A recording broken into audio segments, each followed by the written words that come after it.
Hello, everybody. This is Johnny S. with another game review. Today we're reviewing Grim Dawn. Forgotten Gods is the expansion at the moment. So this is, not all my game reviews are going to be positive and excellent and everything.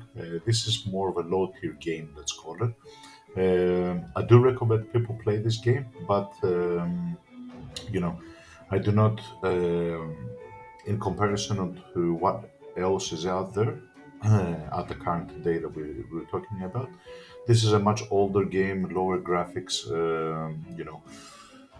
alternative, let's call it. So if you're bored on playing the current ARPGs and you're looking for some alternative until your game that you're waiting for comes out, this is something that you can look into. It is fun, nevertheless, but I do not recommend going after this game in comparison to Diablo 4, Path of Exile 2 coming out, Torchlight Infinite, and December, many other games on this genre.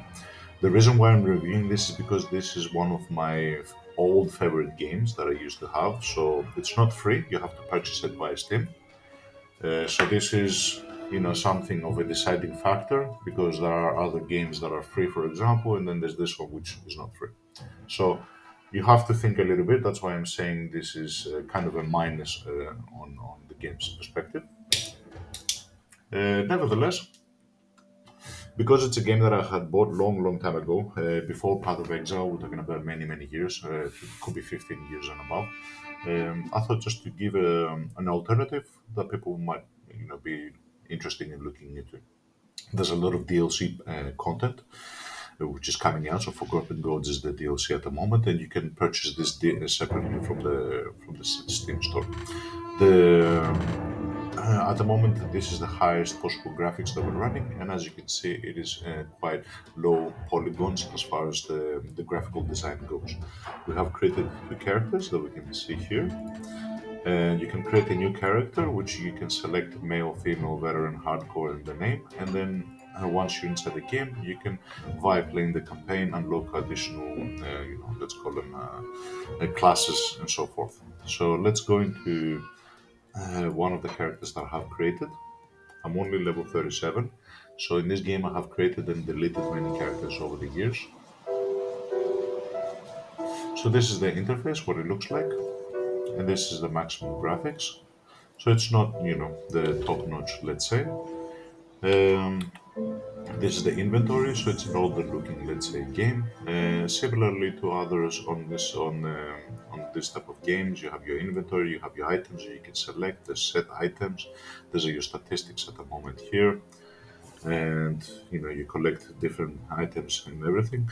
The good thing with this game, which was interesting, and because it's an old game, it introduced a lot of things. It was the first of its class, let's say, to introduce many many different things. One of the interesting things is once you make your character, you can actually play with any kind of weapon that you want. So a pistol, a shield, whatever you like. The way that I play this character, just to give a little bit of explanation, left click move around, right click I'm holding a pistol. So as you can see, there's a bullet that flies away, Excuse me. and simultaneously I'm spawning minions. So I've got a golem, there's a big guy here, and I've got little skeletons which are spawning all over the place. I can have up to 8 summoned at the moment, skeletons. And let's go a little bit to see what the battle looks like. The interface is quite classic. The map is an overlay here, for example. You can zoom in, you can zoom out, and you see where you've gone, where you need to go. And there's objectives, and not the moment we're playing the single game campaign. There's multiplayer, So let's attack these enemies. My minions are going to do most of the damage, but I'm kind of, providing support. You can go inside buildings. So back in its day, this was like, like I said, one of the first games that allowed you to go inside houses, and everybody was, you know, extremely sort of surprised. Oh wow, I can go inside houses. So okay, 2024, we've seen this before, but nevertheless, it is a very interesting game. Items fall on the floor, and you can pick them up, which will go in your inventory, as you can see here. So there's multiple inventories. You can fire from far away. and you move through slowly, slowly. You know, it's not a bad game. Like I said, if you see the graphics, taking into account that it's been many, many years since it first came out, the game graphic engine is quite stable at the moment, so there's not a lot of upgrades that are coming out making the game look better.